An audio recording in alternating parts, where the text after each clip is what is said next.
Hello and welcome, everybody. I appreciate you all being here. I'm just making sure all the buttons are checked.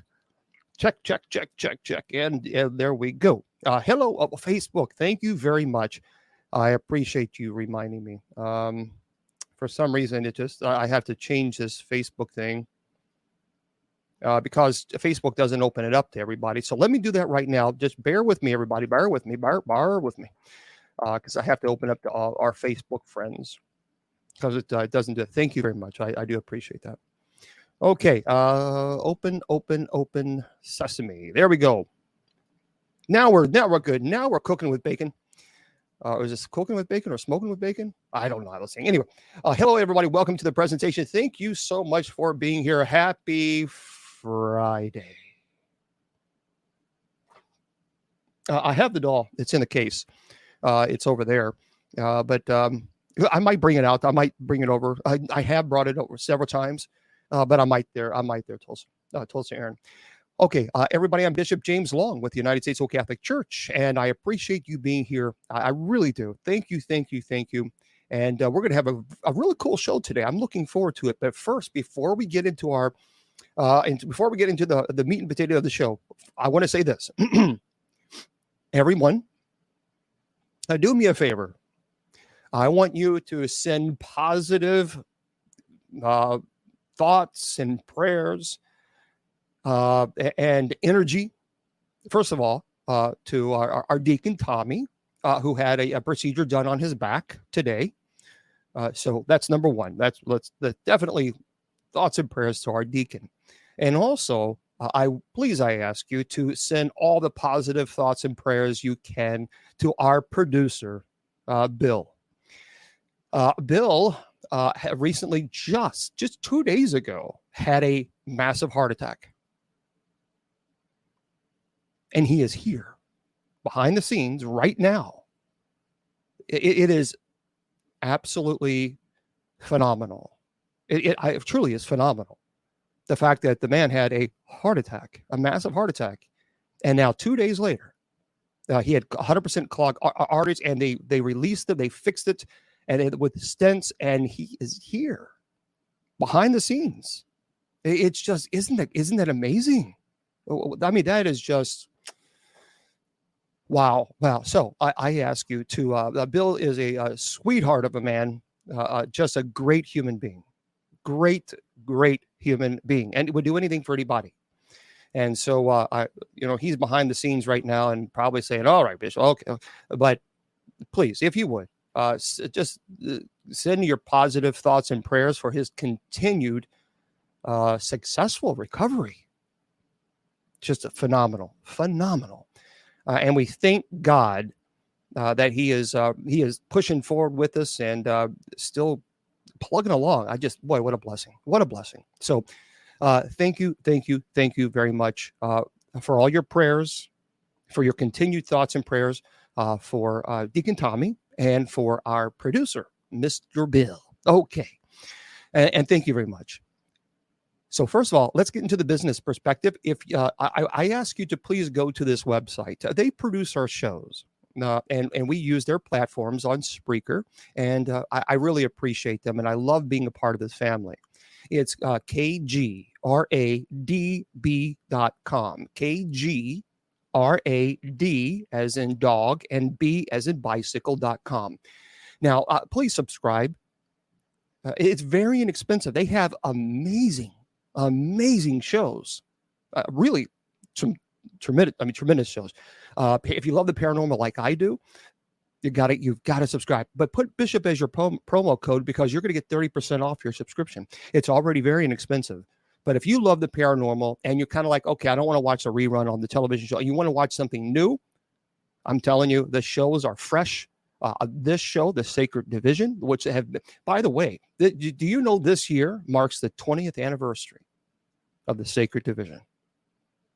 Yeah, I started in 2003. I started The Sacred Division 20 years ago this year. And I'm so happy to be a part of the KGRADB family. Just great people. So please put Bishop as your promo code, and you're going to get 30% off. Also, if you want to go to my website, You will be judged. Okay. BishopJamesLong.com. Yeah, I'll be judged because I show love and compassion, and you'll be judged because you just judged me and you don't even know me. All right. BishopJamesLong.com. That's my website. And of course, the church's website is usocc.org. Okay. That is the usocc.org. That's the website for the church's website. And by the way, if you have a calling and you want to be a priest, or perhaps maybe you want to be a Benedictine, fill out the application. We'd love to have you. Yes, we ordain women, and our priests can be married or celibate. Whatever. If you're called to live a celibate life, there you go. So we welcome everybody. We welcome everybody. So please consider if you're interested and you do have a calling, we'd love to have you. I want to remind also everybody that we have some ordinations coming up in November, and we would love to have you guys there. I don't anticipate this being streamed, only because the internet service is not very good in this area. So it's November the 3rd of this year. It's going to be 3 p.m. Eastern Standard Time. And we have 3 of our wonderful deacons, seminarians. So they will be ordained to the diaconate. Deacon Tommy will be ordained to the priesthood. He'll also receive the enormous responsibility of the abbot. I'm the abbot for the Benedictine community, and now it's his turn to take the reins. And so he will be accepting that responsibility. And Bill, one of our seminarians, will also be making his perpetual vows. And we also have, we're going to Michelle, our seminarian, not a seminarian, she's our vocations director. She's going to be baptized. So if you would like to join us, we'd love to have you. November 3rd at 3 p.m. Eastern Standard Time. Hold on. I'll promise you, I'll get your question in just a second. November 3rd, 3 p.m. Eastern Standard Time. Where it is, it's in Sycamore Springs Chapel. So if any of the moderators, if you're in here on TikTok, can you type this in? I'm going to type this in for everybody on Facebook, YouTube, and Twitter. But it's the Sycamore Springs. You know what I'm going to do? And if we have a moderator there in Instagram, that would be great too. I'm going to create a banner so I can put this in there. Hang tight with me, everybody, because this is important. And we're going to get to the show. I'm here for 2 hours. So I promise you, we're going to get to your questions. All right. It's Sycamore Springs Chapel, 717 West Tunnel Hill Road. That is in English, Indiana. And it is 47118. There we go. And so that way I can put that in there. So Sycamore Springs Chapel. And I better. Yeah, let me edit that at 3 p.m. At 3 p.m. Eastern Standard Time. And I'm pretty prompt. So if it says 3 p.m., we start at 3 p.m. I'm just one of those old-fashioned kind of guys. I knew Lorraine. Yeah, Lorraine was a sweetheart. So Sycamore Springs Chapel, 717 West Tunnel Hill Road in English, Indiana. And that's going to be in November the 3rd. So there we go. Let me just hold on. I know it's kind of tough when you're November the 3rd. That's good enough. At 3 p.m. Eastern Standard Time. Okay, well, that's good enough. All right, so there we have it, and hopefully you can join us. We would really love to have you guys there. That would be fantastic. Like I said, I don't think it will be streamed because of the service. So I apologize for that, but there's not really a whole lot we can do about that because of the internet service. But it's going to be a beautiful. We're looking forward to it. So at 3 p.m. Eastern. I don't know why it's not doing that. Go. There we go. Now you have the dress. Okay. Well, yeah, Julianne, you can go. You can go to go to usocc.org. So if you want to make a donation to the ministry, you can also do Cash App. Cash App is the $ Bishop James Long. The Cash App. That you can do that, or you can go to usocc.org, and at the very bottom, it says there's a PO box. Of course, and you're familiar with that, but you can go to Cash App. That'd be fine. Okay, so there we go. Let me take this off on the screen. So anyway, we'd love to have you guys consider joining us. Today we're going to talk about a really cool topic. And I know people are all immediately going to say, well, but I'm used to that. I'm used to the haters. Let me give everybody a heads up. First of all, I really don't entertain questions on the first hour because I'm usually teaching something about the paranormal at 8 p.m. Eastern Standard Time. Then I open it up, and everybody, I'll try to answer as many questions as I possibly can. Okay, so just please understand that I'm very focused when I'm teaching. I also have 3 computers that I'm running the show on, so I'm not necessarily seeing all the comments. I try to do the best I can. But for those of you who are on TikTok, if you give gifts to the ministry, and if I don't thank you, I apologize. It's only because I can't see it. So thank you for the likes. Moderators, thank you for being here, and thank you for the gifts to the ministry. Okay. Moderators, do you want me to keep the comments on for everybody, or just for subscribers? I'll on TikTok for the first hour. I'll do either one. You just let me know, and I'll be happy to do either one. Thank you there, Jason. Okay. Yes. So just the moderators, it's up to the moderators, because the moderators are the ones that have to moderate all the hateful comments. So let's just see what if the moderators are okay, we can leave it open for everybody. But normally I turn it off the first hour. So anyway, just let me know, moderators, if you could, as soon as possible. I would appreciate that, folks. And I can't bring you on screen. I apologize, because again, I run it on 3 computers, so they won't be able to hear or see you. Thank you very much. Okay. Tonight's conversation is going to be about sage. And by the way, TikTok, I will not pay attention to trolls. So if you're bored and you kind of think that maybe you want to go back to middle school, I will completely ignore you. You will get no reaction from me at all, none whatsoever, at trolls. So you're wasting your time. Thank you for the gifts. You're completely wasting your time. I know some people get all upset and start screaming and cursing and all this.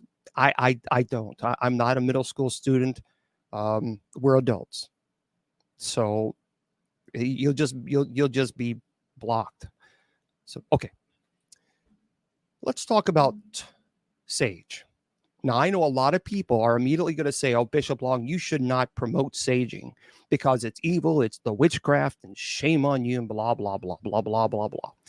First of all, let me just say a couple things. My grandmother was Native, God rest her soul. She's resting peacefully in heaven. She was Cherokee. She loved sage. She had no problem saging. So I think we have to be respectful to people's culture. And you may not agree with saging, but I want to challenge you and try to figure out why. Because I'm going to talk about there are actually some really good benefits that come from saging. And I think because the problem with sage that a lot of people have is the connection that it has with witchcraft. And I think that's the issue with a lot of people. In recent years, the practice of smudging with sage has gained a popularity as a method for purifying and even cleansing homes. Now, sage smudging, if you will, it's rooted actually in ancient indigenous traditions. And it involves burning dried sage leaves to release the aroma, the smoke. So what I'm going to try to do here is talk a bit of some various reasons as to why smudging is beneficial to your home, including its potential for many people who believe that it clears negative energy. It promotes relaxation. It enhances focus. And in many cases, it actually improves air quality. Now, I'm going to briefly mention these, but then I'll go in to break them down a bit more. First of all, there's a lot of, there's a strong belief that saging clears a negative energy. Now, I'm going to make it clear. I'm not saying, before anybody starts jumping down my throat, I'm not saying that, yes, we should everybody sage, and that's great. That's not what I'm saying. But what I am saying is that there are benefits, and we have to respect those benefits. One of the primary reasons people turn to sage or smudging is to clear negative energy from their living spaces. See, negative energy, negative energy can accumulate over time due to stress, arguments, even the presence of negative individuals. And Lord knows there are a lot of negative individuals in this world today. I don't know why. I don't know why some people choose to be negative. I just don't get it. But smudging is believed to release negative ions that neutralizes the positive ions, effectively cleansing the environment, restoring balance. Have you ever gone outside right before a thunderstorm and you feel that energy? I do every time. You see the clouds, you see the thunderstorm, and it's coming in, and it hasn't rained yet, but it's approaching, and you can just feel that energy.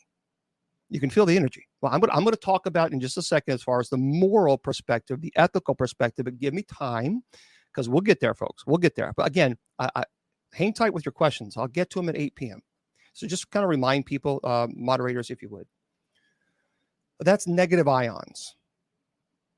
And by removing negative energy, the belief is that sage creates a more harmonious and peaceful atmosphere within the home. Now, actually, it also promotes relaxation.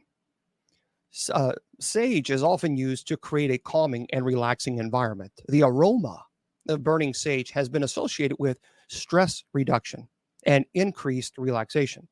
The act of smudging itself can be a meditative practice, allowing individuals to focus on the present moment and let go of any tension or anxiety. Now, regular smudging rituals can help create a soothing ambience that promotes overall well-being and tranquility. Now, some people argue that smudging enhances focus and clarity.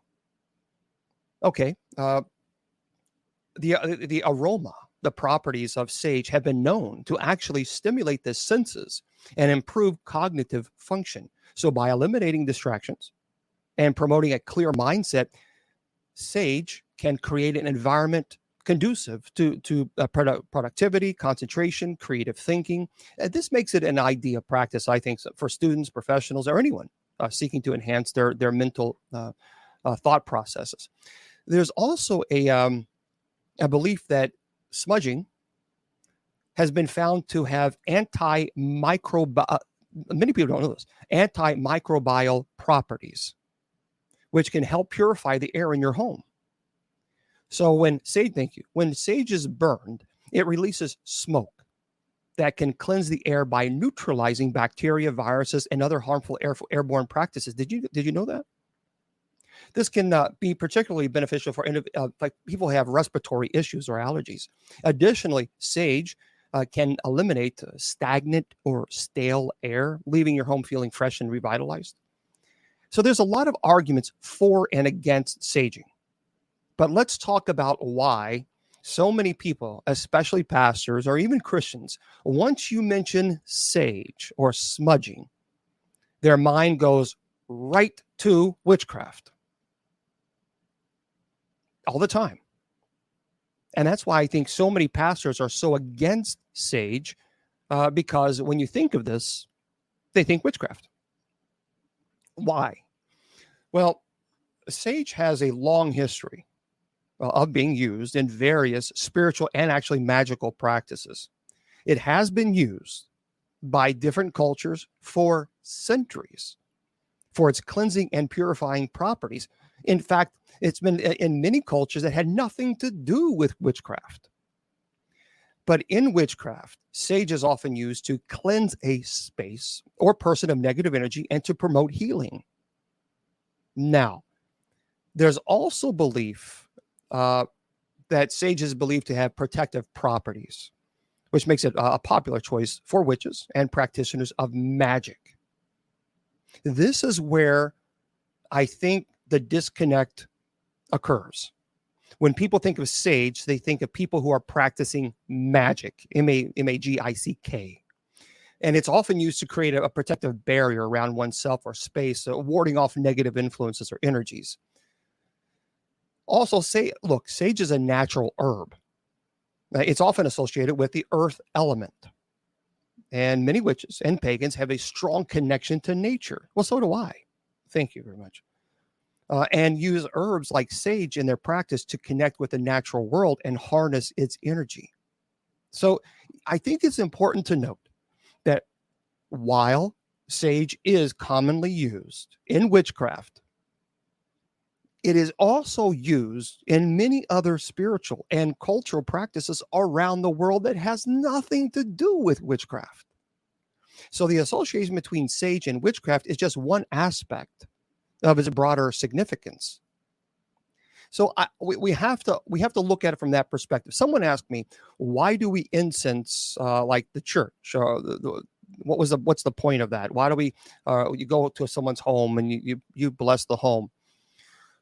Well, actually, the word incense is it means to burn. It's commonly used as a noun, like to describe the aroma matter that releases fragment smoke when ignited.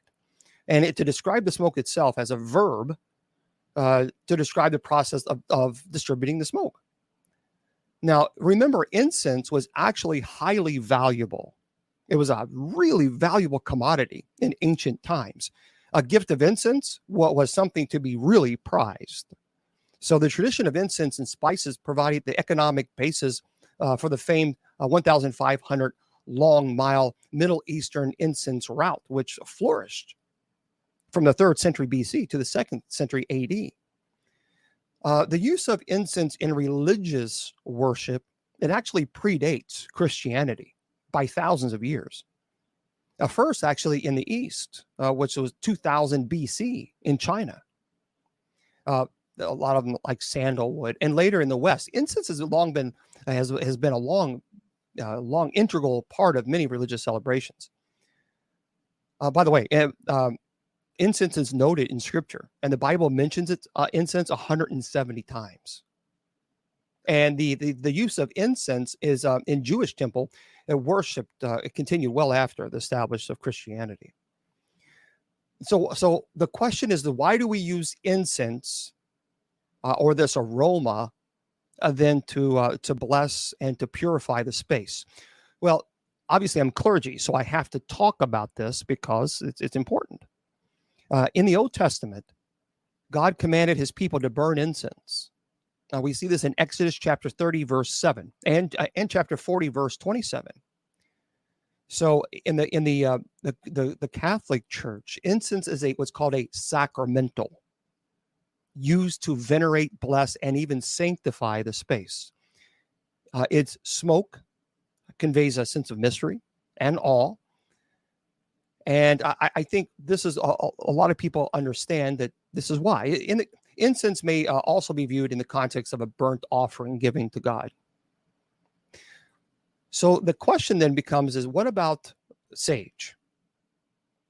Well, first of all, I would never use sage in church.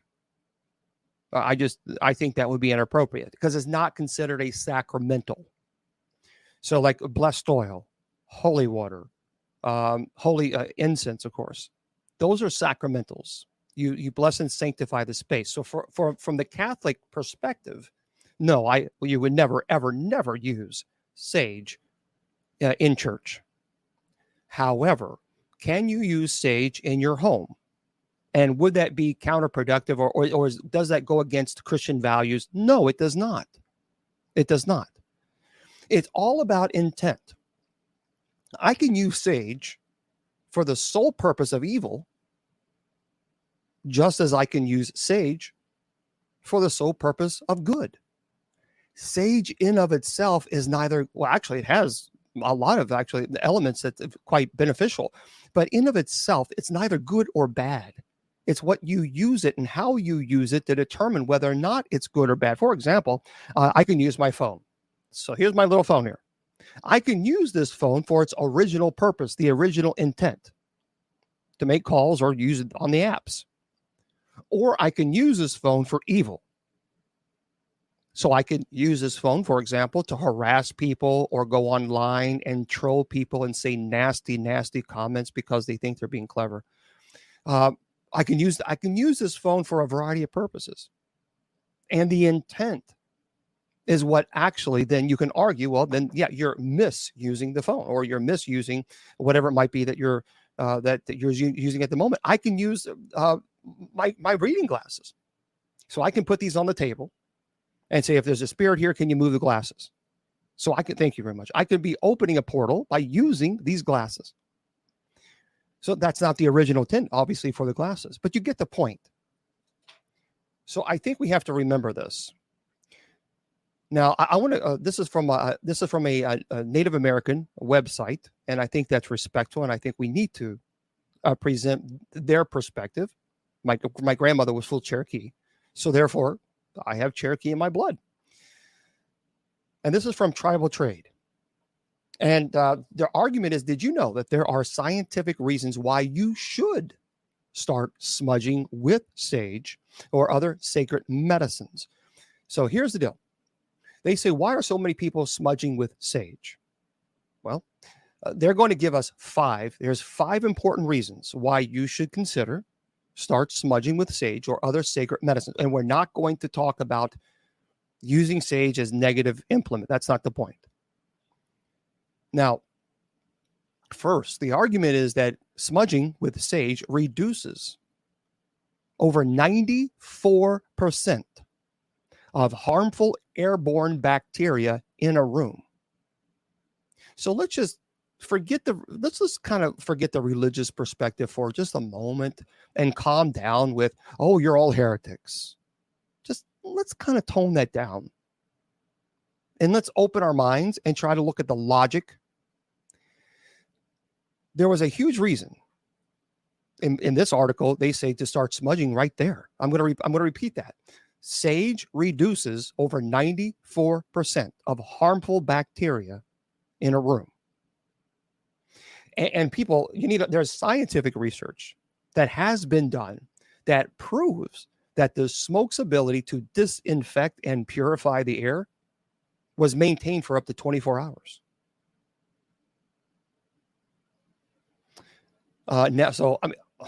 So they say now you can start saving money on Febreze and ignite those smudge bowls and smudge sticks. Now, okay, so they say now that we know that smudging acts as an antiseptic and disinfecting the air that we breathe. What other benefits are there? Well, smudging with sage, it actually neutralizes the positive ions in the room. So let me break this down. It makes the energy around us more free. See, when you're stressed, when you're angry, or when you're tense, there's a buildup of positive ions in the air. Now this is science. We're not talking about religious perspective. That is being released from your body. So when you have such tremendous negativity and overwhelming stress, the body naturally releases the positive ions. So the energy in the room becomes stagnant with an imbalance of just positive ions. Many of us think, well, positive, that should be good. It's a play on words, because in this case, it's not. Now, just to be clear, positive ions, they say, are not the same thing as positive vibes. Okay? Because the argument is positive ions are harmful and can cause us to feel tired, burnt out. And smudging turns the positive ions back to negative ones. And therefore, the practice of smudging, it cleanses and purifies the atmosphere. I think that's pretty cool. I personally, I have a negative ion. It's called a negative ionizer. And when I'm feeling overwhelmed or stressed or anxious, and I know that I'm producing these positive ions, which a lot of people, again, get this confused. I release these negative ions to create the balance, and I can tell the difference. So that, again, we're talking science. Also, they say burning sage increases your clarity, your awareness, and also improves your mood. So, and the author here says that this is not just their opinion. Studies have actually shown that smudging with sage makes you think more clearly and also enhances your memory too. It's also been shown to quicken your senses as your awareness goes up. Why? Because the negative ions are released. And number 4, they say the smoke from the smudging medicine has been used to help aid lung, brain, and skin function. Now, listen to this. When I read this, I thought this was fascinating. Research from over 50 countries, they have found that smoke from sage has been used since ancient times to help improve your respiratory system, your nervous system, and your skin too. And once the fumes become inactive, they act as an air purifier. And then finally, they say this: the smoke heightens your state of mind so you can think pure thoughts and feel good physically and spiritually. Again, this, for those of you who want to know, this is coming from Tribal Trade. And sure, they would have a reason to promote this, but I think I like the logic that they're presenting. So they say indigenous people have been smudging since the beginning of time. And the author says, growing up, I was taught from my elders that smudging gets rid of the negative energies, and it also heals. It heals us on a spiritual level. As a Native American people or indigenous people, we believe that the sacred medicines are gifts from the Creator that were given to us to help our mind, body, and spirits. You know, there's a lot more arguments too. How many of you, I'm just curious, how many of you do sage or smudge, I should say? How many of you smudge? I'm just curious about your perspective. Yes. Folks, I'll get your questions in a minute, guys. I promise you. Like I had mentioned quite a bit actually. At 8 p.m. Eastern Standard Time, I promise you I'll get to your questions. So you smudge. Smudging is necessary. I don't know how to do it. Well, we'll talk about that in just a second. You did in college. Okay. Yeah, that's a good point. You know, that's a really good point about, so quite a few do.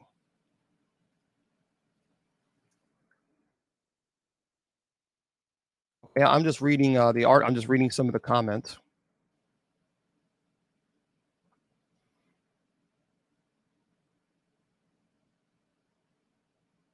Wow, so there's quite a bit.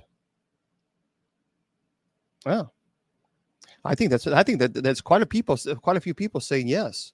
See, here's the deal. My problem is the smell. I don't have a problem with saging the room, saging the whole. Now, and I'm going to talk about I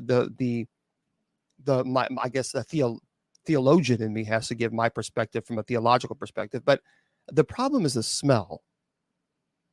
Can you suggest maybe a particular sage? So 80% said yes on TikTok. Wow. Okay.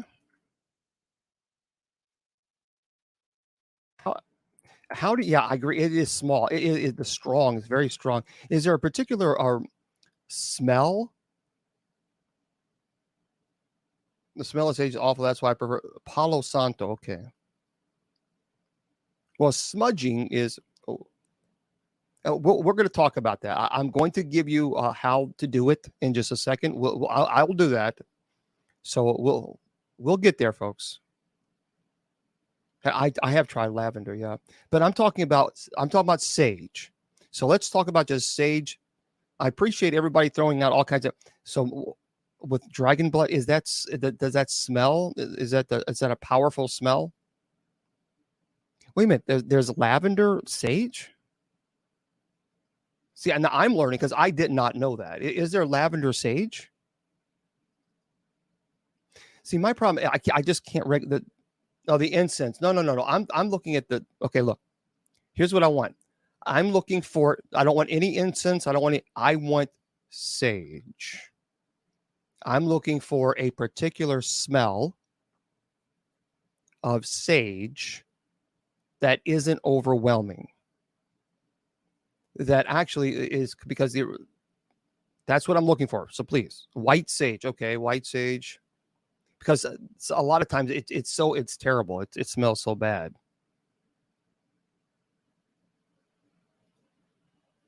I'm not getting a whole lot of prairie sage. Okay, so that's the one thing that I need to find, because sometimes here's the issue. I cannot.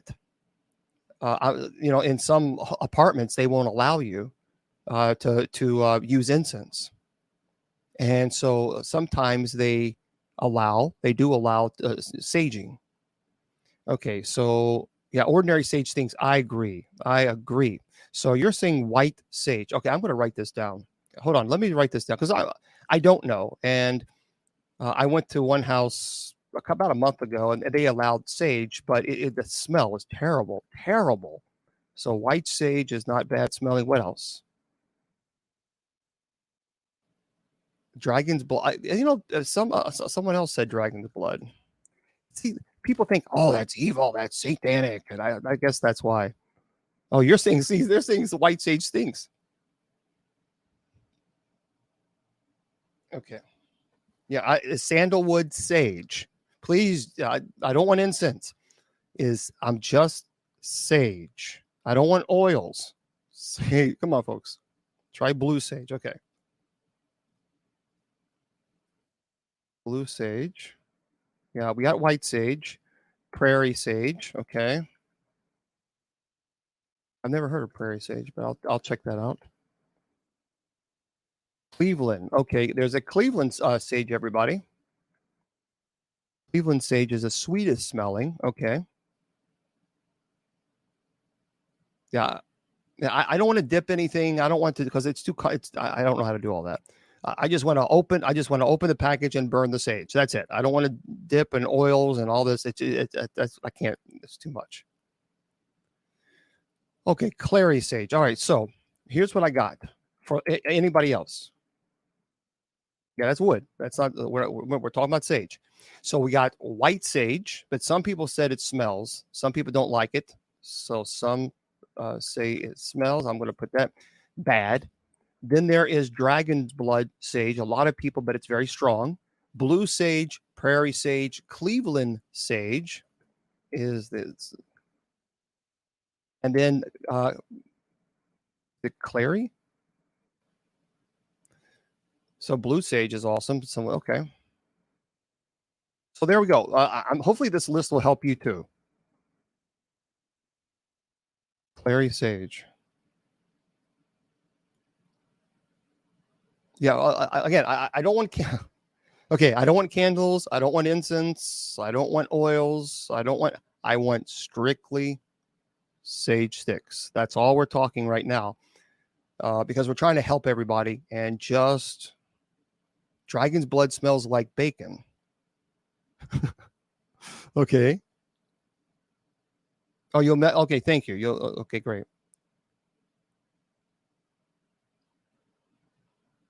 Well, again, Danny, that's your opinion. All right. Thank you very much, Suzanne. Send that to me on Facebook if you would. So there we go, folks. A lot of people are saying white sage, but it smells strong. The dragon's blood sage. A lot of people like that. Blue sage, prairie sage, Cleveland sage. People are saying that's the nicest smelling, and clary sage. So, yeah. And again, I will tell you how to sage in a moment. I promise you. Okay. So maybe that helps everybody. So let's talk a little bit about this. There are some more benefits that we're going to talk about as far as the saging is concerned. And this is by Researchify.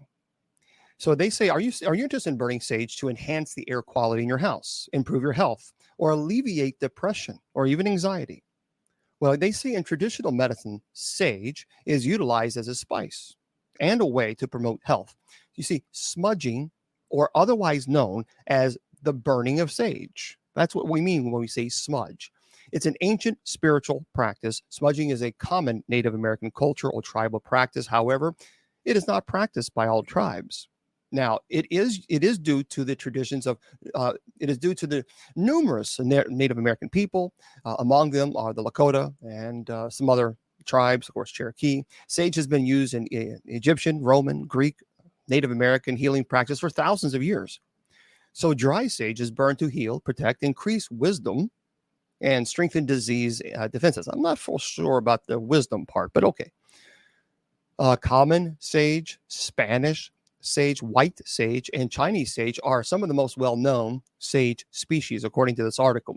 The botanical name for common sage is Salvia something. Similar ceremonies can be seen in many other civilizations around the world. Now, dried sage leaves can be used as a spice in cuisine. Sage is also available in liquid, spray, lozenge, pill, or tablet for internal use. I don't know if I would. Two chemicals in sage. There's, again, I don't know if I would consume them, but now here are some things they say that will benefit. It reduces the body oxidative stress, defending against the effective of free radicals, inflammation of being reduced, infections caused by bacteria and viruses are prevented. It helps with digestion, protecting against memory deterioration and improving mood or reducing depression. So overall, this site says there hasn't been enough research on the uses of sage for its alleged mental health advantages. So we have to be fair and we have to be honest. So first of all, there's a lot of people saying hello to all you guys. I have right now over 200 messages on Messenger. I just hang tight. I run the show on 3 computers, folks. Preliminary evidence suggests that sage for mood and memory may be beneficial. So here is, according to a study, it's a 2005 study. Standard sage, the oil, boosted memory and cognition. That's your thinking ability. Increased dosages were also connected to a better mood and attentiveness, tranquility, and happiness sensation. And by the way, in other studies, sage's active chemicals may protect against neurological illnesses, according to this study, like Alzheimer's. So smudging or burning sage is burning sage leaves and allowing the smoke to purify the air in your home. Burning sage serves a slightly different perspective than consuming it internally. You see, poor air quality has been related to a variety of health problems. Burning sage is viewed as a cost-effective technique to help purify the air. Sage, as I mentioned earlier, is also known to have antibacterial qualities, which aid in killing bacteria, fungi, and viruses. It's important to remember that burning sage produces smoke, which can be detrimental to persons with asthma and respiratory problems. So we have to say this. And according to some alternative medicine practitioners, burning sage or even consuming it internally may aid in releasing negative energy. In addition to burning sage, some people employ sage cleansing sprays. I've seen those in their homes. So the argument is they get rid of microorganisms in the air. It's also an insect repellent. It improves intuition, stress, anxiety. Obviously, it purifies the surroundings. So anti-microbial properties are present in the most commonly utilized forms of sage. Obviously, they keep infectious like viruses and bacteria and fungi at bay. So I pretty cool. It helps relieve some stress and diseases. It turns out that sage can assist with more than pests and bacteria in the air. Burning sage is said to release negative ions, which we talked about. However, to be fair, this has not been experimentally and scientifically absolutely confirmed. It is thought to aid in the neutralization of positive ions. Okay. Now, The belief is to wait until the smoke has dissipated before entering the room. And some people say, on the other hand, inhaling the smoke when smudging can exacerbate any respiratory problems. Well, duh. So we don't want to do that. There are arguments that, folks, I'll get to your questions in a minute. Okay, I've said it 20 times. Just relax. Okay, just relax. I don't know how many times I have to say that. I'll get to your questions in a moment. I could sit here and literally look at 3 computers and say, okay, what's your questions? Or I can sit here and teach and then get your questions at 8 p.m. That's what I'm trying to do. Okay, a spiritual tool. Smudging has been done for centuries to connect to the spiritual realm or improve intuition. Healers and lay people in ancient societies employed burning sage to achieve a healing state or to solve a ponderous spiritual problems. It can also be based on science. So certain types of sage, such as salvia sages and white prairie sage, contain a certain ingredient. It's psychoactive, according to research. It is present in various plants employed in cultural and spiritual ceremonies to boost intuition. And again, I talked about how it's dispel negative energy. Smudging can also be performed as a ritual to purge negative energy from yourself or the area, like past traumas or terrible experiences or other people's negative energy. Lord knows we have plenty of those. Choosing to participate in a ritual might start a mental shift, perhaps, it says. Also, there's a belief that smudging, the burning of sage, the benefits of smudging are primarily due to the fragment smoke produced by burning sage. The incense can be used to smudge yourself or specified areas. You can also smudge certain things, according to some reports. It's appropriate for like purchasing gifts. If someone, or let's say they buy you an antique, and you don't know anything about this antique, and you want to kind of remove any type of negative energy. Well, there's a lot of arguments that people say you can smudge that argument to remove that any type of negative energy. Okay, fine. There is belief that smudging improves sleep quality.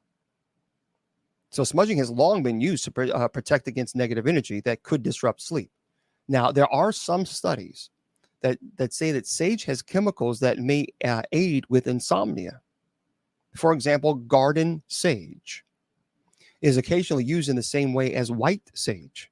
It also has been used to help people sleep better and relax.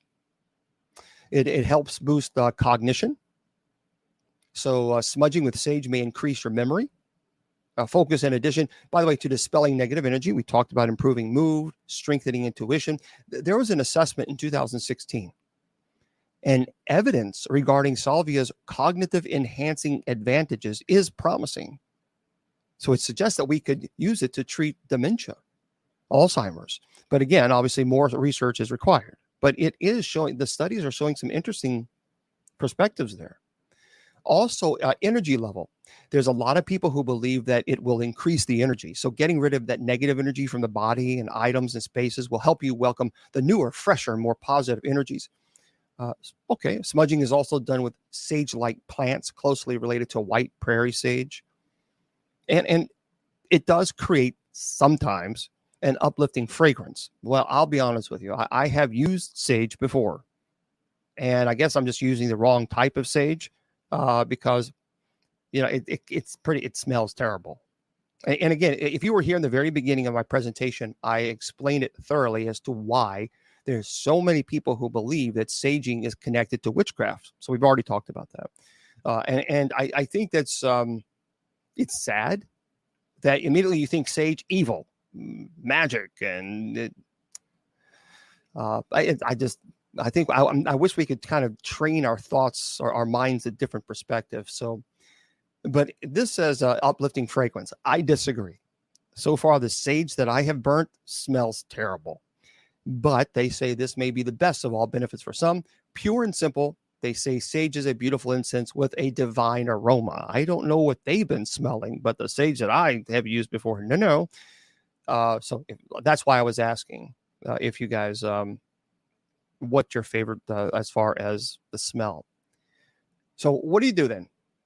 Well, if you want to sage, okay, let's get to it. Smudging or burning sage is a simple process. It requires only a few pieces of equipment.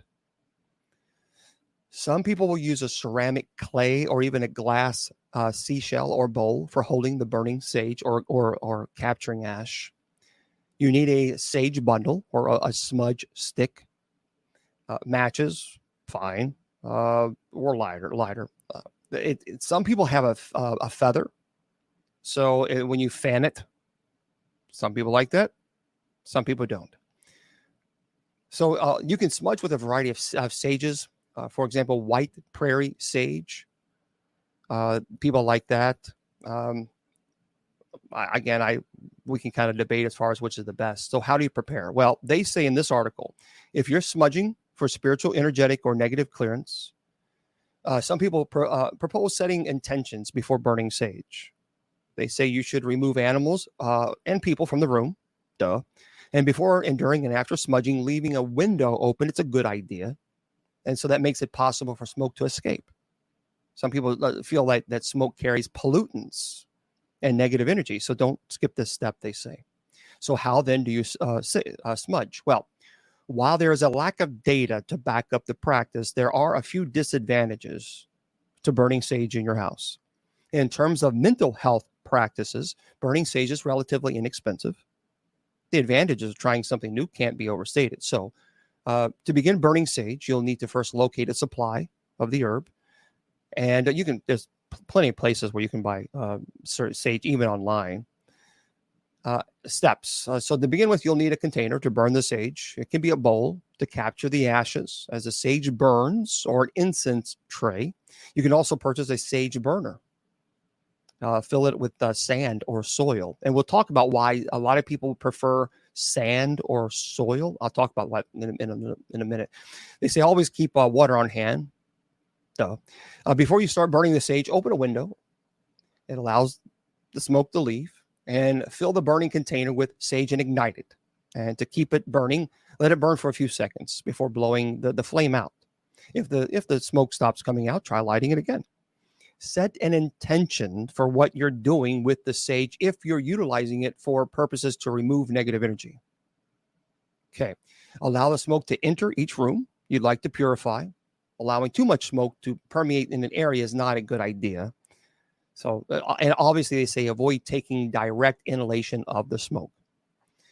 If you're going to smudge in a space, like a living space or an object or more, then they say use a match, light the end of the sage bundle. If it catches fire, extinguish it.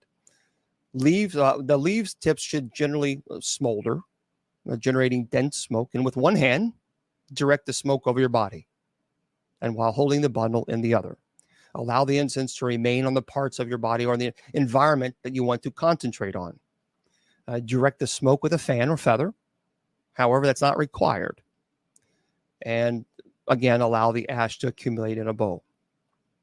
As far as in your home, they say direct sage smoke over all surfaces and place in your home and living in the area. Basically, it's all about intention.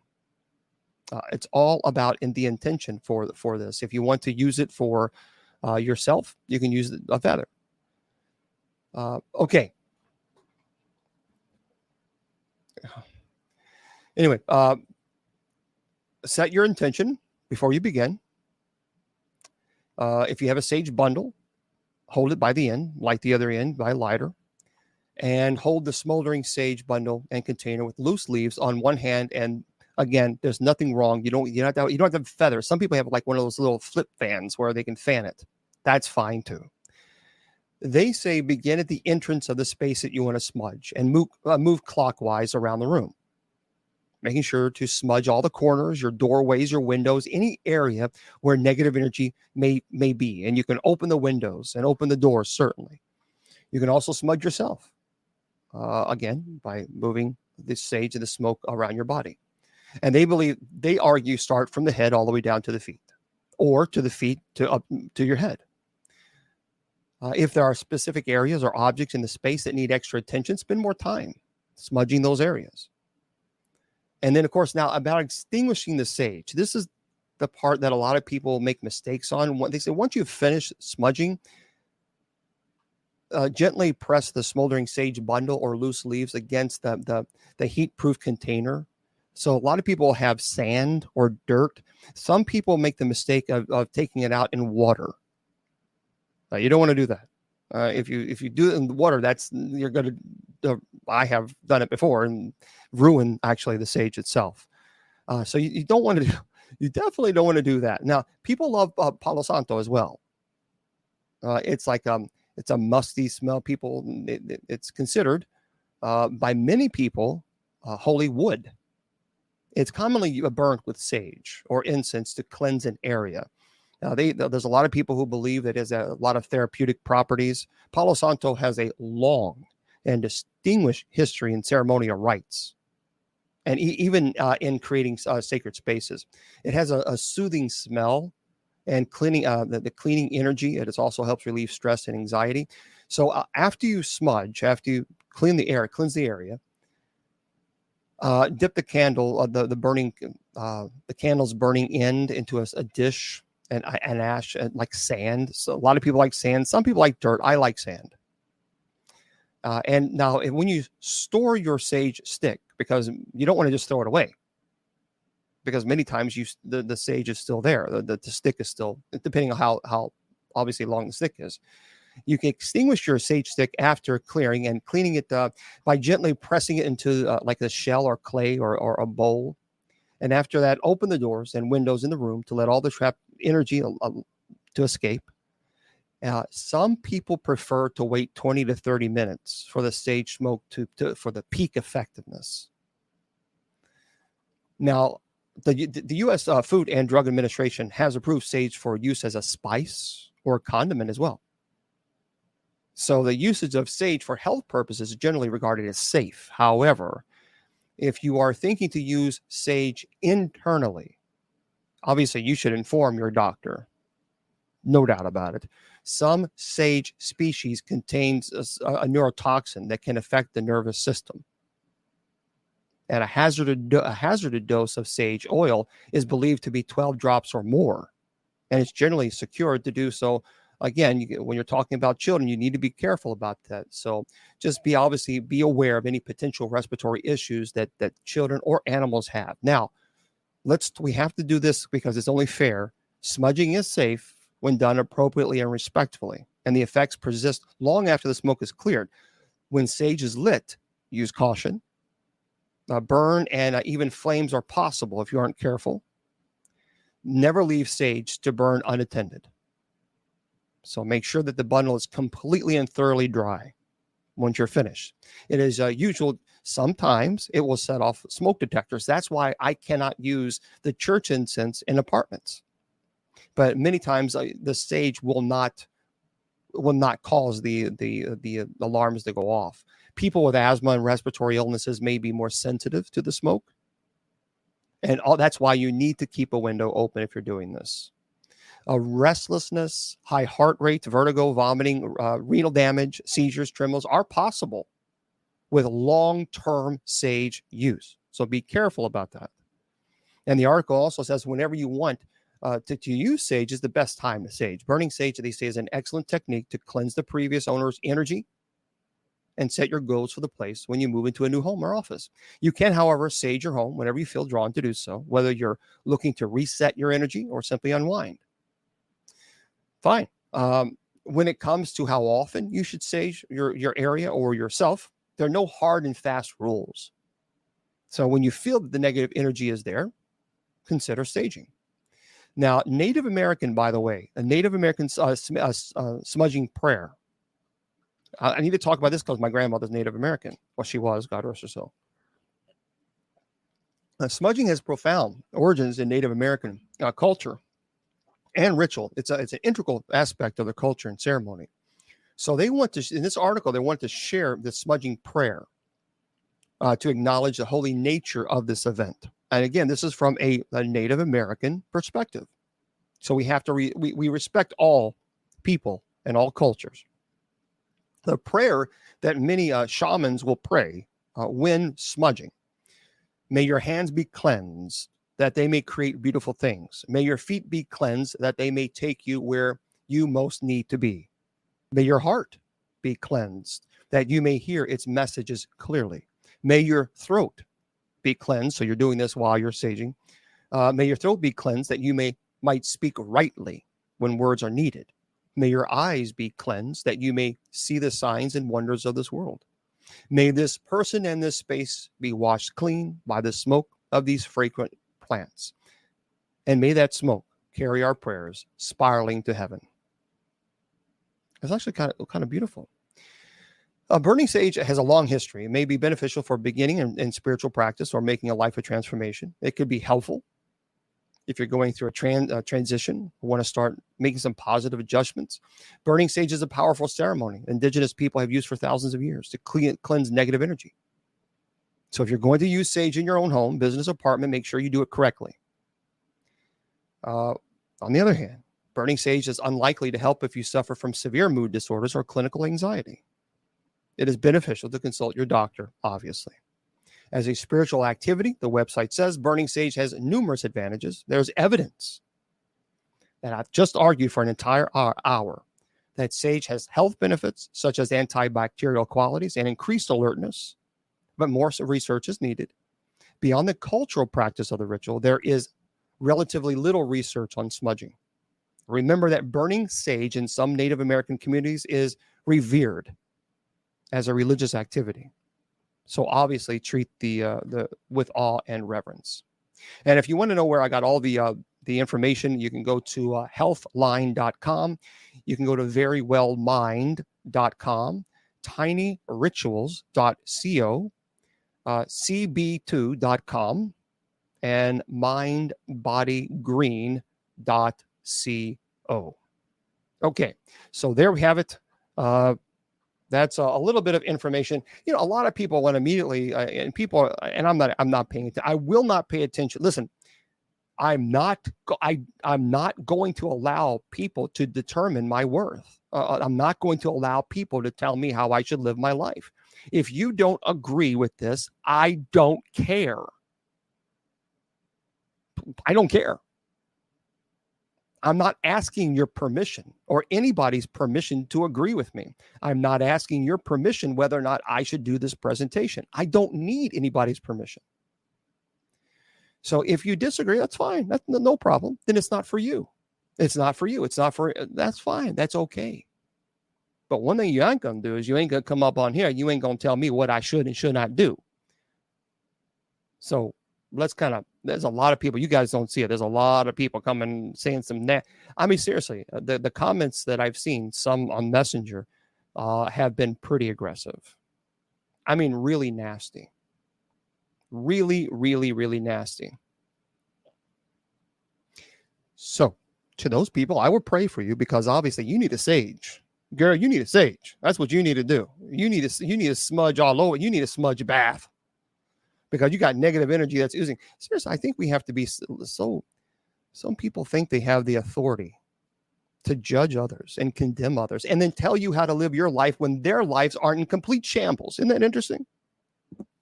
That's interesting, isn't it? There's a lot of people like to tell you how to live your life, but then when you pay attention, you look at their lives and you see a complete mess.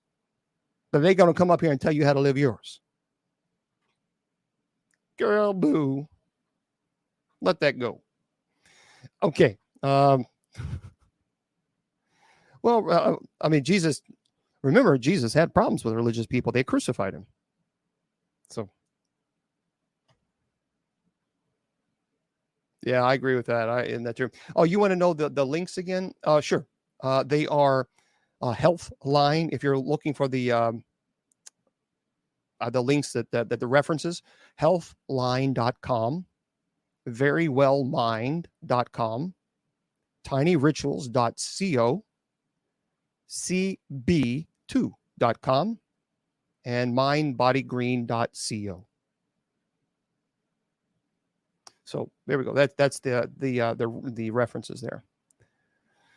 Yeah, it's just one of those things. Look, there's always going to be people in this world that's going to tell you how to live your life. There's always going to be people that like you're not doing this and you're not doing this and you shouldn't do this. And you said I didn't ask. I didn't ask you for your opinion. I'm not your kid. You ain't my mama. You ain't my daddy. So I didn't ask you to tell me how I should live my life. See, that's what you got to. That's why I always tell you every time that your value does not decrease based on someone's inability or refusal to see your worth, because there's a lot of people that's going to try to define you. And so what I do when people try to define me, I hold up a mirror and say, look, you need to pay attention to you. Look at your own reflection. Look at your own reflection. Fix your own problems before you come and offer opinions about mine.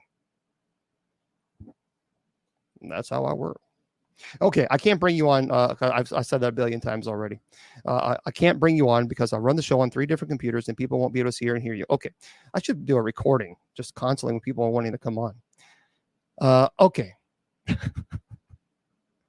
Yeah, I know it's woo, crazy, isn't it? A lot of people are just, man. Okay. So a lot of people are asking questions, and when I was trying to do the presentation, and now here, let's open the God forbid, and we actually, all right.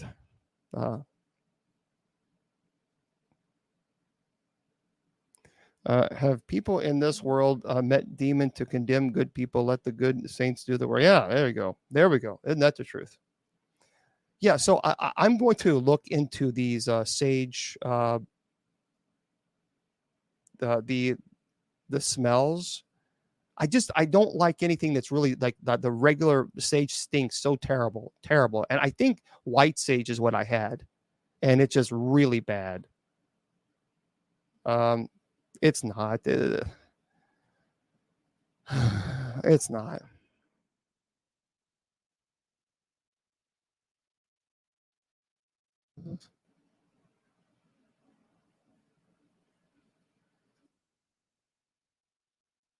Okay.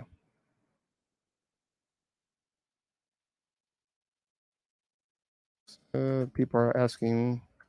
Well, come on, folks. You got questions? I mean, God forbid. All right. Well, thank you very much.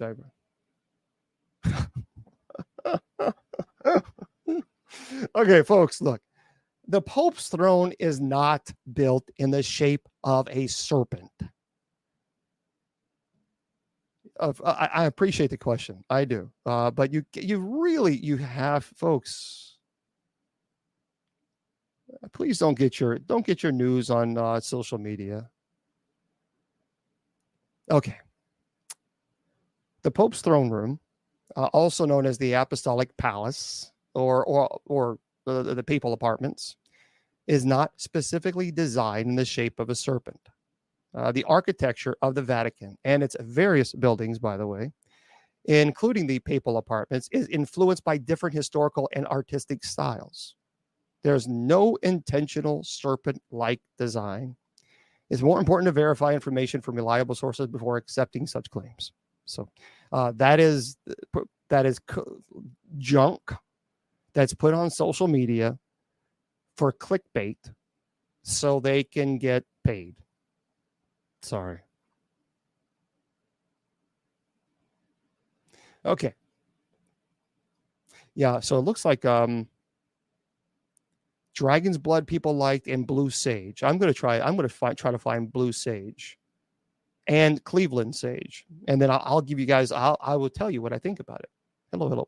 102,000 likes there on TikTok. Thank you very much. Thank you. That's very kind of you. Thank you. Okay. Shadow people are kind of,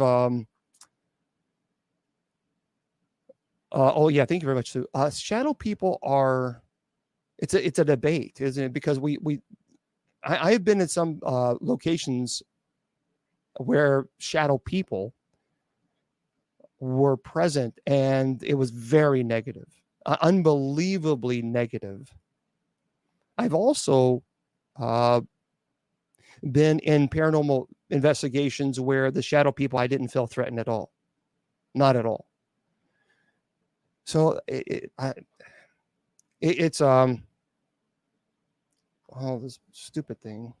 We just simply don't know. We don't know. The jury is still out. There's a lot of theories on shadow people, but because I have seen and been in situations where shadow people were negative, and I've been in the situation where shadow people were not, there's a lot of theories on that, but we just simply don't know.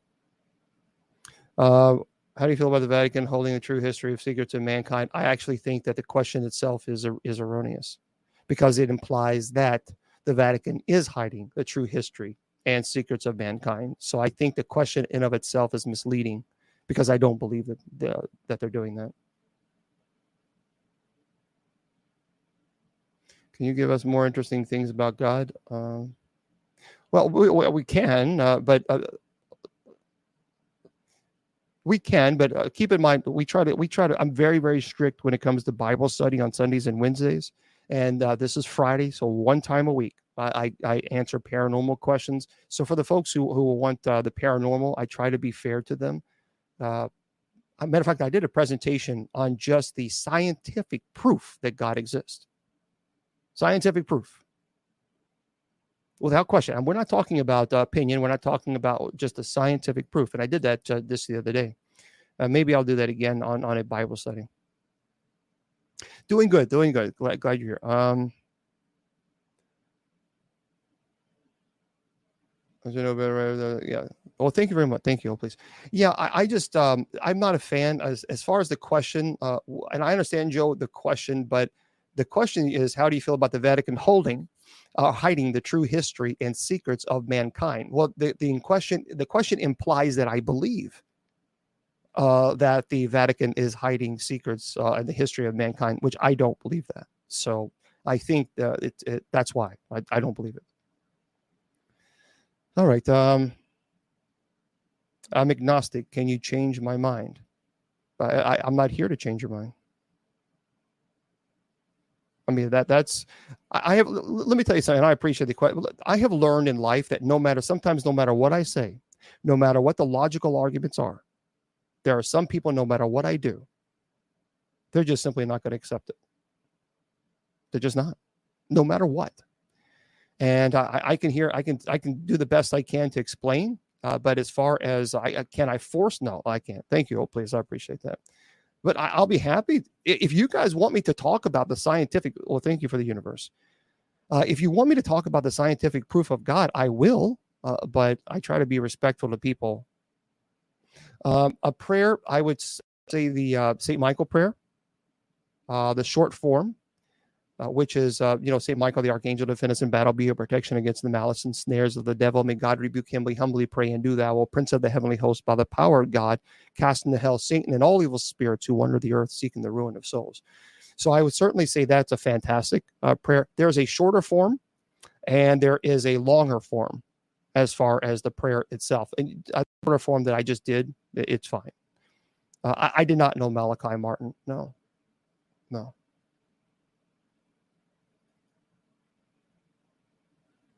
Well, there's a lot of type of incense that you can use. Gosh, there's all kinds. It really just depends on your personal preference regarding the smell, because sometimes people can't. So what I would encourage you to do. People are asking as far as the for blessings. If you're going to use incense, I would. As far as charcoal, because I use charcoal in incense. And of course, I bless the incense. That's why it's considered a sacramental. I would encourage you to go maybe on eBay or something and look for if they have samples, because there are a lot. There's a variety of incense that you can use. And some are really, really potent, while others are not. So that's my advice, because it really is to each person it's a bit different. Each person is different.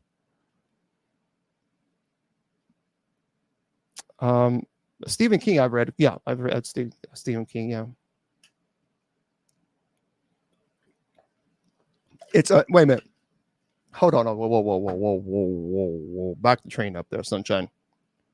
That sounds very occultic in nature, with incense and sage and candles. Incense is occultic. Candles. how is incense and candles occultic? I don't understand. In almost practically every church, there are candles. That's interesting. I did you know that they actually burnt incense in the Jewish temple when Jesus was teaching the Torah? Did you know that they actually burnt candles in the Jewish temple when Jesus was teaching the Torah? So I'm a little confused as why one would believe that's occultic. Can it be used for occultic practices? Yep, absolutely. But so can anything else. So, yeah. Okay. Interesting. But I appreciate it. But you're right. It can be used. Anything can be used for evil, no doubt. Yeah, just go to bishopjameslong.com and you'll see the class there. Yeah. Elementals. Oh, no, shadow people are not. Yeah, shadow people and elementals are not the same thing. There's a belief in Native American culture that elementals are, again, you can believe this or not. I'm just giving the information. Elementals are very entwined with Native American culture, that if you destroy the habitat, that these elementals or nature creatures will cause havoc in your life, in your home. But if you restore that habitat, then the activity will stop. Again, I'm just giving you what it means, and you can either say, yep, I accept it, or no. That's cool. That's cool. Either one. Hopefully that information has helped. Obviously I like all the books in the Bible. So I don't really have a particular favorite. I think Psalms is really, really not preached about as often as it should, but I think all the books are good. How do you get a negative energy or entity to leave for good? Well, it depends. Like, for example, for me, I would perform the minor rite of exorcism. The minor rite of exorcism is performed on a demonic entity or malevolent spirit that has infested itself within the home, and that's causing havoc. And so you don't perform an exorcism on a home. Folks, it doesn't exist. Anybody tells you that there's no such thing. You can't perform an exorcism on a home. You can bless the home, but you can't perform an exorcism on it. You perform an exorcism on the evil entity that's manifested itself. And don't listen to this man. Hey, Diane, let me help you there, princess. Bye-bye. Okay. And boy, I tell you what, they're out tonight. Don't listen to this man. He's only been talking about respecting people's culture. That's all. Don't listen to him. Anyway, bye-bye. Okay. Have you seen? I've seen Fire in the Sky. Yeah. Yeah. See, that's the thing. They think it gets to me. It's like, bye, Shanika. Okay. So okay. You want me? You guys, you don't believe that God is real? Oh. Well. I am being challenged on an intellectual level that God doesn't exist. And there's no scientific proof that God exists, and therefore I should stop talking about God, this person says. Well, you changed my mind. I mean, that statement, mind blown. Holy moly. That person told me that I should stop talking about God, that God doesn't exist. I mean, I've got to change my life now. Okay, princess. This is my quote. So follow with me. The complexity of design alone clearly points to a greater intelligence of the design itself. Allow me to go slower. The complexity of the design alone clearly points to a greater intelligence of the divine itself. Okay, design. So let's talk about this. Let's you. All right, fine. Okay. A single DNA cell alone with a human body contains so much complex information within one single DNA cell that Carl Sagan, by the way, compared it to an equivalent of 100 million pages of an Encyclopedia Britannica. And that's just one small DNA cell. And that's by chance. Even if you believe in evolution, the idea of a simple cell is fallacious because the human body alone, by the way, is made up of 55 trillion cells. And each cell cooperate with one another. Again, not by chance, but rather intelligent design. You see, microbiologists explain that if just one of these 55 trillion cells do not cooperate with the other cells, guess what happens? It directly affects the human person, but that's all by chance. The complexity of one cell alone, 55, again, you understand what I just said with Carl Sagan, compared to 100 million pages of an Encyclopedia Britannica. That's one small DNA cell. We have 55 trillion. The complexity of the one cell alone is so extreme and incredible that it would be mathematically impossible that it was created by chance. By the way, mathematician Sir Fred Hoyle stated that if the universe was this by chance theory, just in other words, thrown together by chance, he asked, what would it be in the chance in billions and billions of years that you could obtain the basic enzymes of life by chance? And he concluded that the possibility would be mathematically impossible. And he's a mathematician. So let's talk a little bit then about this. Just once, wouldn't you love for someone to simply show the evidence for God's existence? No arm twisting, no statements of you just have to believe. Now watch. You watch. All the people who are been slamming me today about proving God exists, they're going to leave because they don't want to listen to fact. I'm not going to preach to you. I'm going to tell you the fact. So, fine. I'm not going to tell you what you just have to believe. First, consider this. If a person opposes even the possibility there being a God, and then any evidence that I'm going to present or rationalize can be thrown away. They just won't listen. And that's fine. Yes, the Bible says there are people who have seen sufficient evidence, but okay, let's talk about this. Let's talk about science. Since you want to put all your faith in science and no faith in God, fine. The complexity of our planet points to a deliberate designer who not only created our universe, but actually sustains it today. That's by chance. For example, the Earth. Do you know that the Earth is perfect in size? The Earth's size and corresponding gravity holds a very thin layer of mostly nitrogen and oxygen gases, only extending about 50 miles above the Earth's surface. If Earth were smaller, an atmosphere would be impossible, like the planet Mercury. If Earth were larger, its atmosphere would contain free hydrogen, like Jupiter. Earth is the only known planet equipped with an atmosphere of the right mixture of gases to sustain plant, animal, and human life. And you want to tell me that's by chance? Furthermore, the Earth is located at the right distance from the sun, considering the temperature swings we encounter, roughly minus 30 degrees to even above 120. If the Earth were any further away from the sun, we would all freeze. Any closer, we would all burn up. Even a fractional variance in the Earth's position, the sun would make life impossible on Earth. The Earth remains this perfect distance from the sun while it rotates around the sun at a speed of nearly 60,000 miles per hour. Do you know that? It's also rotating on its axis, allowing the entire surface of the Earth to be properly warmed and cooled every day, but that's just by chance. And our moon is the perfect size and distance from the Earth from its gravitational pull. The moon creates important ocean tides and movements, so ocean waters do not stagnate. And yet our massive oceans are restrained from spilling over across the continents, but that's by chance.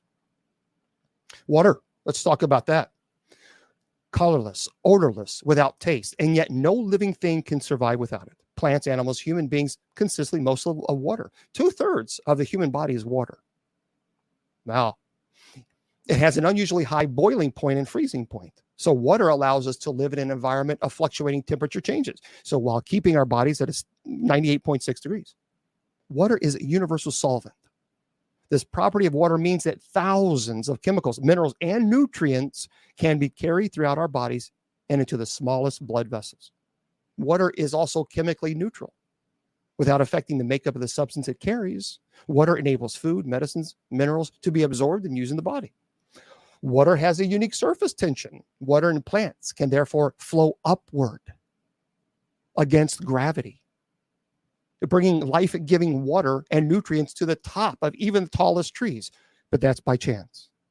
Water freezes from the top down and floats, so fish can live in the water. 97% of the Earth's water is in the ocean. But on our Earth, there's a system design which removes salt from the water and then distributes that water throughout the globe, but that's by chance. Evaporation takes the ocean waters, leaving the salt, and form clouds, which are easily moved by the wind to disperse water over the land for vegetation, animals, and people. It is a system of purification and supply that sustains life on this planet. It is a system of recycled and reused water by chance. The human brain, well, let's talk about it. Some people don't use it. Simultaneously processing an amazing amount of information. Did you know that your brain takes in all the colors and objects you see, the temperature around you, the pressure against your feet on the floor, the sounds around you, the dryness of your mouth, even the texture on your keyboards? Your brain holds and processes all of your emotions, thoughts, and memories at the same time. Your brain keeps track of the ongoing functions of your body, like your breathing pattern, eyelid movement, hunger, movement of the muscles in your hands. The human brain processes more than 1 million messages a second. Did you hear what I said? Your brain processes more than 1 million messages a second. Google it. Your brain weighs the importance of all this data, filtering out the relatively unimportant. The screening function allows you to focus and operate effectively in the world. The brain functions differently than any other organ. There's an intelligence to it. The ability to reason, to produce feeling, to dream, to plan, to take action, to relate to other people, and that's by chance. The eye can distinguish among 7 million colors. It has automatic focusing and handles an astounding 1.5 million messages simultaneously. Google it. Evolution focuses on mutations and changes from and within existing organisms. Yet evolution alone does not fully explain the initial source of the eye or the brain, the start of the living organisms from non-living matter. And that's by chance. You know, and I don't care about any of the paranormal questions because people have ticked me off, and now I'm going to talk about this. Scientists are convinced that our universe began with one enormous explosion. I believe that, of energy and light, which we now call the Big Bang. Okay, fine. That was the singular start of everything that exists, the beginning of the universe, the start of space, and even the initial start of time itself. How many of you are astrophysicists? I don't care about ghosts. We're not talking about ghosts right now. How many of you are astrophysicists? I'm not. But did you know astrophysicist Robert Jastrow said this? By the way, a self-described agnostic, stated that the seed of everything that has happened in the universe was planted in that first instant. Every star, every planet, and every living creature in the universe came into being as a result of events that were set in motion in the moment of the cosmic explosion. The universe flashed into being, and we cannot find out what caused that to happen. Well, Mr. Astrophysicist, by the way, Steven Weinberg, a Nobel laureate in physics, said at the moment of this explosion, the universe was about 100,000 million degrees centigrade. And then the universe was filled with light. The universe has not always existed. It had a start. What caused that start? Well, scientists have no explanation. Well, I do. Here's another thing. Here's another thing for the hater-gators out there saying God doesn't exist. Okay. Did you know that the universe operates by uniform laws of nature? Something that's created by chance doesn't have a uniform law of nature. What am I talking about? Well, good question. You see, much of life may seem uncertain, but look at what we can count on day after day. Gravity remains consistent. A hot cup of coffee left on a counter, it's going to get cold. The Earth rotates in the same 24 hours, and the speed of light doesn't change on Earth or in galaxies far from us. How is it that we can identify laws of nature that never change? Why is the universe so orderly, so reliable? You see, the greatest scientists have been struck by how strange that is. There is no logical necessity for a universe that obeys rules, let alone one that abides by the rules of mathematics. The astonishment springs from the recognition that the universe doesn't have to behave this way. It is easy to imagine a universe in which conditions change unpredictably from instant to instant, or even a universe in which things pop in and out of existence. By the way, Richard Feynman, it's a Nobel Prize winner for quantum electrodynamics, by the way, said why nature is mathematical is a mystery. The fact that there are rules at all of any kind is a miracle in of itself. Now, for the people who are asking about, prove to me that God exists, they're gone. Of course, we knew that they would be. We also know that God exists because God continues to pursue us. See, many atheists, the issue of people believing in God, sometimes people say, well, that bothered people. What's it about all the atheists that we should spend so much time, attention, and energy refuting something that that people don't even believe it exists? What causes atheists to do that? You see, a lot of people attributed their intentions as caring for those delusional people like Christians, to help them realize that their hope was completely ill-founded. But the people say, as they challenge those who believed in God, there was some people want to be convinced. Why? Well, he created us with the intention that we would know him. He has surrounded us with the evidence of himself, and he keeps the question of his existence squarely before us. I think that's really a fantastic perspective. God provides the best explanation for the existence of the universe. That's all in it. There is order. God provides the best explanation for abstract notions such as numbers, mathematical formulae, chemical-based processes, and natural laws. The alternative theory, by the way, is that the chaotic first elements ordered themselves into a complex information system. It doesn't work that way, because it remains completely chaotic. The design.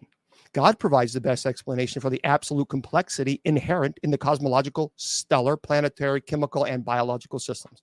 The alternative theory, people say, just a random chance by engineered apparent design. The encoded instructions that I told you, God provides the best explanation for digital DNA code contained in and controlling the functions of all life on Earth. You see, the alternative theory, when people who don't believe in God say, is that complex code, such as binary code, running computers, can pop into existence without any kind of programming, the testing or debugging process. Well, that's idiotic. A computer doesn't create itself. We create the binary code for computers to run. The irreducible complexity. God provides the best explanation for fully functioning biological organisms, systems, subsystems that could not come about through gradual evolutionary process without total ceasing to exist at lower evolutionary levels. The alternative theory is that the biological systems took huge unseen leaps from simple to complex without any guided process or forward-looking instructions. Come on. The duality. What does that mean? God provides the best explanation for the separate human functions of the brain and the conscious, matter and mind. The alternative theory is monism. Only matter exists, and the human brain only appears to have a separate subconscious ability and morality. God provides the best explanation for the existence of love, emotion, altruism, the inherent moral ethical values throughout this world. The alternative theory is that unguided materialistic processes evolve higher human consciousness. Whatever. Would you like for me to continue? Or have I think I've explained it thoroughly. Okay. I've talked about the argument from design. I have talked about, even from an anthropological perspective, humans have a complex personality. It seems, and it is absurd that such complexity could have emerged from nothing with no cause. Rather, the human personality would need to be made by a being with the same, if not greater, complex personality. The cause and effect argument. Everything we think of, everything we encounter, has been caused by something. Every effect has a cause. In something as complex and awesome as the universe, there is no difference. The Big Bang Theory does not destroy this argument, for no one can explain the cause of the Big Bang Theory. Cause and effect. This pen. I have lifted this pen, and I will drop this pen. The effect, it falls. I cause this because of gravity. I cause this. Otherwise, it has to have a cause and effect. Ontology. You know what that is? If there is a concept of something, this implies that something has to exist. For example, there's this popular concept of true love. Although this concept might often seem elusive, the fact that we have the concept of true love in our heads points to the real probability of the existence of true love. Perfect example. I know I am not perfect. I have the idea of perfection, so therefore something more perfect must exist other than myself. God. Argument for morality. The sense of morals, by the way, which most people have built in, points to the existence of a moral creator. More than this, the other option of evolution has no way of explaining how morals even came into the pond slime and ultimately from nothing. So again, these arguments on their own and even collectively cannot possibly prove that God exists. But logically, they can provide enough for a starting point that would say, yep, there's something there. Anybody else? Or are we done? Okay.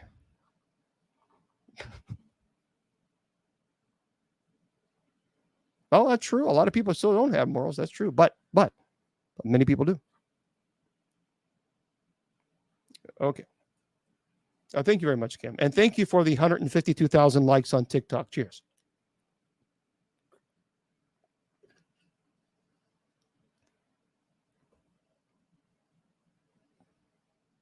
Oh, thank you very much there, Silly. I appreciate that.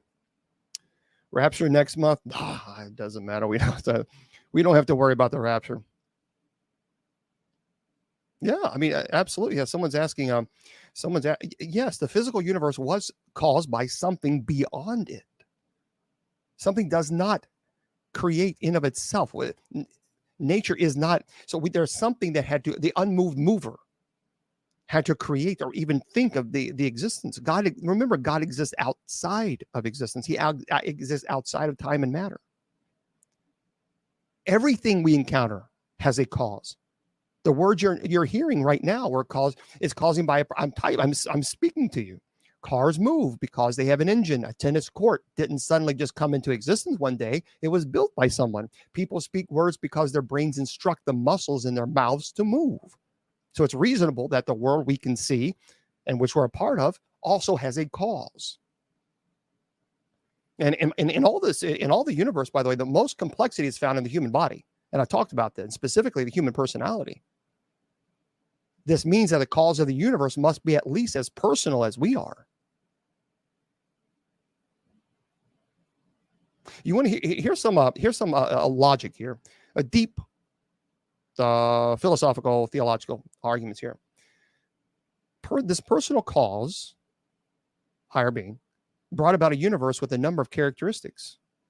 The universe has an amazing amount of unity and diversity in it. Imagine a life without color, music, rainbows. Imagine not being able to imagine.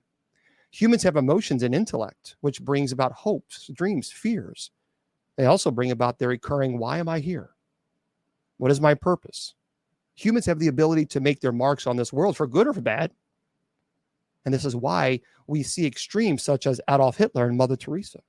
Humans are not automatically clued in about the existence of a higher being, but the incredible number of spiritual paths point to the fact that most people are interested in at least finding out. So, anyway, there. Oh, how do we get here? Because God willed us to be here.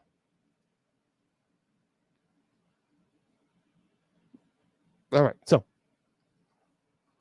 there. But I do not believe that we exist by chance. I think that is the most absurd, illogical argument that one can even consider. So hopefully that dissertation brought some type of logic to people. Probably some people are convinced no matter what I do, no matter what I say, there's nothing they're going to, no, I don't believe it. That's fine. Yeah, I believe in baptism. Oh, well, thank you very much, Ariel. That's very kind of you. I do believe dinosaurs were made extinct by an asteroid. That makes a lot of sense from a logical perspective, and I think science is pretty conclusive on that. You have to remember, a massive asteroid could do incredible, pretty dangerous stuff. So I went to space camp as a kid in Huntsville, Alabama. So I love space. I am like one day. I keep saying this. I'm going to go to Kennedy Space Center. I'm going to be like a kid in Christmas. I could sit there and look at a space shuttle for 8 hours and they say, okay, James, you have to leave now. So one day I'm going to do it. I'm going to go there in Kennedy Space Center. But it just, yeah, the asteroids are concerning. That is asteroids.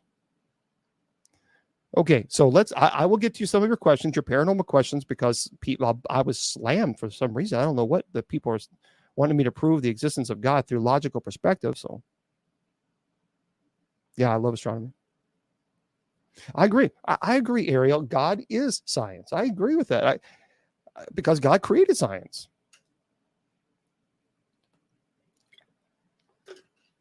Yeah, I don't see a disconnect there between God and science. I just simply don't. Oh, thank you very much there. Silly videos parent. Thank you very much. Oh, 162,000 likes. Wow, that's great. Yeah, I agree, Danny. God wanted some people to hear explanation. Hopefully that helped. But what religion should be able to tell us why the dinosaurs? And I don't think we need. Look, religion is not about telling you that dinosaurs existed or didn't exist. Religion is to help you. Again, some religion. There are some religions that are kind of out there, but religion is supposed to help you develop moral standards and love for your friends and other people. Hopefully help you become in tune with the Creator and connect with God through prayer. That's what I do with my Christian faith. So my Christian faith teaches me to follow the tenets of Christianity, to love one another, to not judge people, to not be so darn hateful. But Danny, I don't know if there's going to be a season 2 of Legion of Exorcists yet. I don't know, but I'm not really for sure. We haven't heard anything, but yeah, we just simply don't know. They did well. The show did well on the ratings, but yeah, Space Museum, absolutely, yeah. Does the Bible do those things? Do what now to help you grow closer to God? Yeah. Well, thank you very much, Exploration. Thank you. I think so. Now, unfortunately, people have used the Bible for a hate tool, and that to me is, I think that's very sad. When people use Scripture to judge and hate and condemn, because that's not what Christ taught about. Well, it depends there, Mothman. It depends. That's a good question. If you're getting visited by ghosts, is that bad? See, here's the thing. I believe our loved ones can visit us because heaven exists outside our time and space. Heaven is not restricted. Can you limit? No, okay, mind blow. Can you be in heaven and here at the same time? Yes. You can, because heaven exists outside of time and space. It's not restricted. Like we are restricted in time or space. With heaven, it's not. So I believe our loved ones absolutely 100%, no doubt in my mind, can be here with us to let us know it's either through dreams or through several things. I mean, I've had personal experiences. So yeah, I certainly believe that. The Space Museum, I went to Huntsville, Alabama. That's where I went to the space camp. But the Kennedy Space Center is where I absolutely really want to go. I think it's in Florida. No, nice to see you. Did I encounter Jesus? I encounter Jesus every time I show love and compassion to another person. I encounter Jesus when I help someone else, not expecting something in return. That's where I encounter Jesus. I've always found that when you show compassion to someone and when you help someone and you do it out of love and not out of, okay, now I'm going to help you, now give me something back. I've always experienced that when you do that, I experience Christ, because that's what Christ was all about. Oh yeah. I'm very, very jealous. Well, see, that's the thing. When you're talking about heaven, we think of heaven as a place that's restricted. Like we can't be in two places. Our minds cannot conceptualize a place that exists that's not in that restriction of time and space, because everything in our lives is all we can't concept. Obviously, we have no concept of that because we can't. The idea that heaven can be there and here. So I think it's an interesting perspective. Now, what Revelation talks about, of course, that I taught Revelation. If you're interested, January the 8th, I think I did 6 months on it. So you can go to my Facebook page and watch that. But yeah, good. Okay. So any other questions that you guys have? Can God be a time traveler? God exists outside of time. He doesn't need time. There's no reason for God to be a time traveler. He created time. Oh, good question there, Irene. What's the difference in possession and mental illness? Well, and that's really scary, because there's a lot of people who are performing exorcism on people without having a mental health therapist evaluate the individual first. That's very frightening, because an individual could have dissociative identity disorder, and you can create another identity, or they can have paranoid schizophrenia, and you can create put them in a manic state. But we can tell, first of all, we require a psychological evaluation. We have a licensed mental health therapist, and I will not ever perform an exorcism on anybody without them going through. They have to have it. It's not even an option. It's not an option to say no. If they say no, fine, then I can't help you because I'm not a psychiatrist. But a person who is mentally ill does not levitate. A person who is mentally ill does not have the ability of what's called retrocognition or prognostication. Retrocognition is the ability to know your sins. And not because demons can read your mind. They're not all-knowing. God is all-knowing. Demons are able to know your sins because sins fall under what is called ordinary demonic activity through temptation. So the demons will tempt you to sin. You fall into the sin. That is how they know them. And they will use those sins against you. That's why an exorcist, we go through what's called the sacrament of reconciliation prior to performing the exorcism. Thank you very much. I appreciate that. Oh, please. But levitation can occur. Retrocognition, prognostication, the future events, that can occur. Mimicking the voice of deceased loved ones, throwing the voice. I've talked about this before. If you go on YouTube, it's really cool, by the way. If you go on YouTube there and put on some headsets, there is it's called 8D. Thank you, Mr. Producer. There's an 8D sound system. I think that's what it's called, or sound test. But if you do that, put on the headset and they play music and you can actually hear it. And it sounds like it's coming from behind you and in front of you and on top. It's really cool. That is a demonic can do that. So they will scream, and when they throw their voice, it sounds very like an 8D sound quality. You hear it here and behind you and above you. That's not mental illness. Markings can appear on the body. They will have the ability. Thank you. Oh, that's very beautiful. Thank you, Elna. They can have knowledge of languages that they've never studied. So there are things clearly that we can demonstrate. Okay, this is mental illness and this is not. Yeah, Jesus will come back, but we don't need to worry about when. Don't worry about that. There's a lot of people who are stressed out about that. TikTok, I'm going to be with you guys. I'm going to stay with you guys a little bit longer. Okay, I'm going to stay with you guys a little bit longer, but I'm going to sign off everywhere else. But if you guys want to come on over TikTok, I'll be with them for a little bit. My friends, I tell you all the time, your value does not decrease based on someone's inability or refusal to see your worth. Remember, you are priceless. Never let anybody tell you or convince you otherwise. Facebook, YouTube, Twitter, KGRADB. God bless. The Sacred Division has been brought to you by Bishop Long's online paranormal course. Learn demonology, angelology, paranormal studies, and genealogy. It's 100% online, and you learn at your own pace. Please go to www.bishopjameslong.com and click on the paranormal course link.